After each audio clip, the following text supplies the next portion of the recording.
Hey, what's up? So, changing up the scenery a little bit, and because I'm always like behind my table at home, and I'm never like anywhere else. The lighting's a lot better out here too, and honestly, like I think this is really a lot better than just being in my apartment behind my table and doing a live that way. Let me see if I can get it from not being like a weird angle here. Here we go. I think one of them pop socket things, honest to God, away from my phone. You know what? Hold on, let me do this real quick. There we go. Alright, cool. So, I'm going to be talking about how to stay and become motivated when you are like exhausted after work. Like, a lot of the time people will tell me like, how the fuck do I stay motivated? Like, I've done like emergency room work before, and you'll see random people walking by.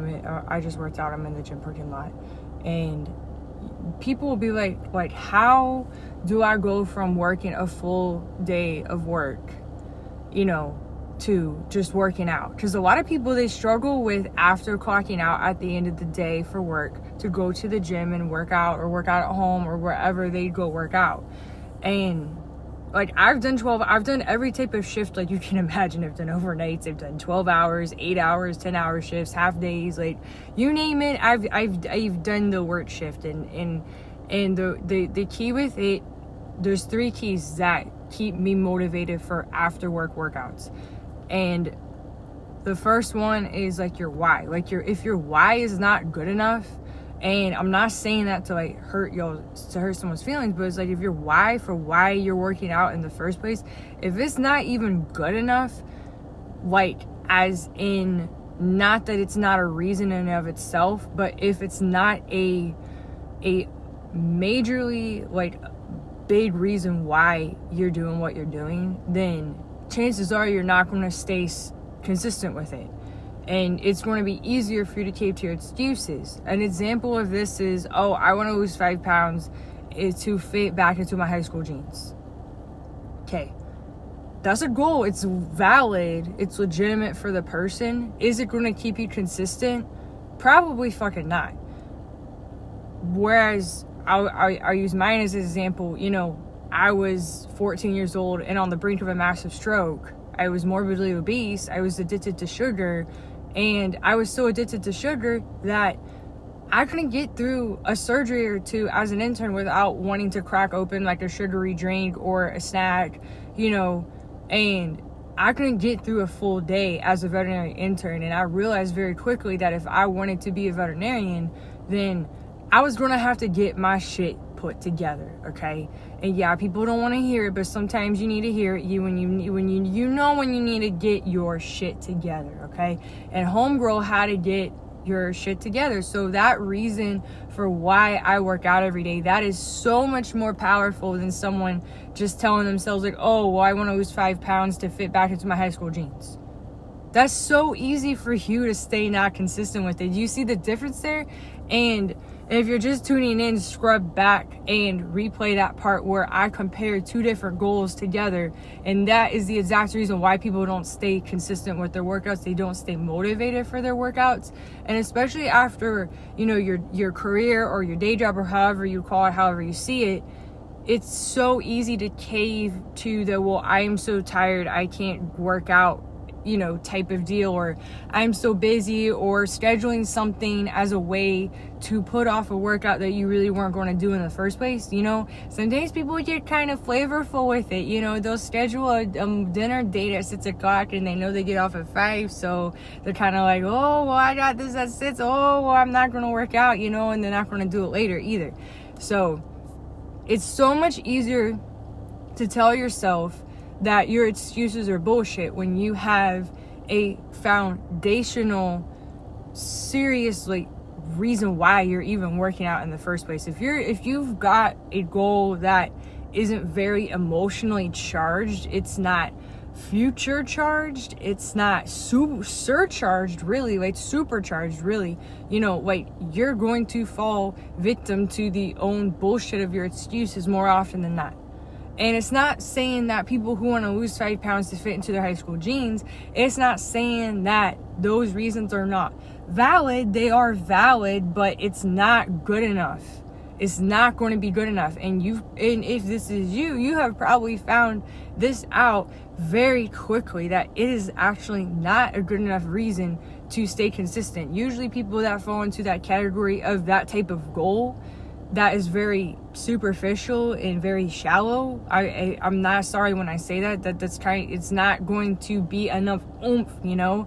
It's like putting an engine into a vehicle. It's like putting a 2005, you know, I use my car as an example. A 2005, well, mine's a 2011, but, you know, using a 10-year-old like Ford engine and putting it into like a Lamborghini, a brand new Lamborghini.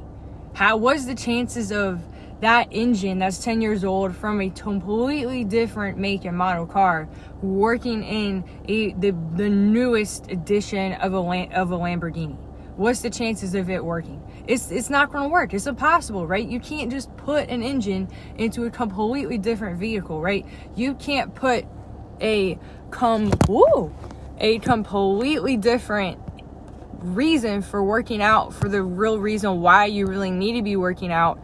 You can't transplant that. You can't make up a lame reason for why you're working out and getting healthy. If your reason is lame and it is shallow and is very surface level, then all you're going to see is very lame and surface level results. You're never going to crack the nut on the head, essentially, right? And everyone knows that if you're trying to break open glass, if you just kind of tippy tip tap it, then you are not going to break the glass. You got to literally take a sledgehammer to it. Sorry, I am using my hands to prop up my phone. I keep dropping it. I need to get one of them pop socket things, and I do not. There we go. Okay. So that's the main reason. The second reason is that people do not have a strategy. They do not have a system in place, essentially. So if you do not have a strategy and you are randomly doing shit whenever, kind of whatever, your results are going to be kind of whatever. They're going to be you know, they may happen, they may not. So if you're not being intentional with it and you don't have an actual strategy, then you are not going to see success. I'm not saying that to cause anyone to be butthurt over their efforts, but it's like throwing darts in the dark. It's not like you're not throwing darts. It's not like you're not trying to hit the bullseye on the head, but you're throwing them in the dark.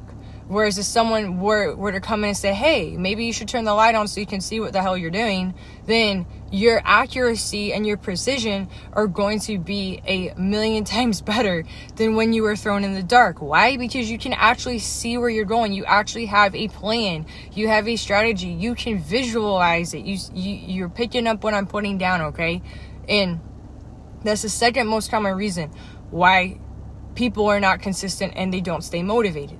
And the third reason, besides the fact their overall why is not strong enough, and two, also besides the fact that they don't have a strategy at all, like there's no real strategy at all in place, the third main reason is that they do not have support in any sort of way. It's very easy for them to be like, oh, well, I'm just not going to do this because I just don't know what I'm doing. So not necessarily, it's not like a lack of pure motivation. Maybe they're very, very motivated, but they just don't have the knowledge. They don't know how to navigate it, right? It'd be like someone who has a driver's license and you go take them from an automatic to a manual. It's not like they don't know how to drive a car. They're very willing and able bodies to learn how to drive a vehicle. They know how to drive an automatic. They just don't know how to drive a stick shift. So that's the same thing with weight loss. Maybe someone is very willing to learn how to lose weight. Maybe they're open to trying something that is actually going to work, but maybe they just don't have the knowledge in place. There's so much bullshit out in the world right now, and it's very easy to fall victim to that. It's very easy to fall victim to the shiny object syndrome. Shiny object syndrome, if you don't know what that is, it's where literally you are just like, you know, you're like a squirrel running after like bright lights or something, you know, like the cat with the LED light on the floor, like the laser light. That's essentially what shiny object syndrome is. So if that is what someone is trying to utilize and leverage to actually have stable success, fads are fads for a reason. Fad diets are like shiny object syndrome. So fads are called fads for a reason. Fads are temporary. They're not permanent. People will utilize fad diets as a permanent solution, and it has short term disguised in the description of the actual like diet or nutrition plan or whatever you want to call it. And that is why you are not seeing that stable, consistent success. It's why you're continually getting burned over and over again by shit that doesn't actually work. So if you stayed to the end, I'm going to be dropping a free resource for you to help you out so you can be stable, consistent, and have predictable and easier success and have it work out for you the smart way and not the hard way where you feel like you're just beating your head against a brick wall. And I want to drop that at the end after I get off. And I hope this was helpful. If you have any questions or comments, feel free to leave them below or hit me up in the DMs. And I'm Asha Nicole. I'll talk to you later. Bye.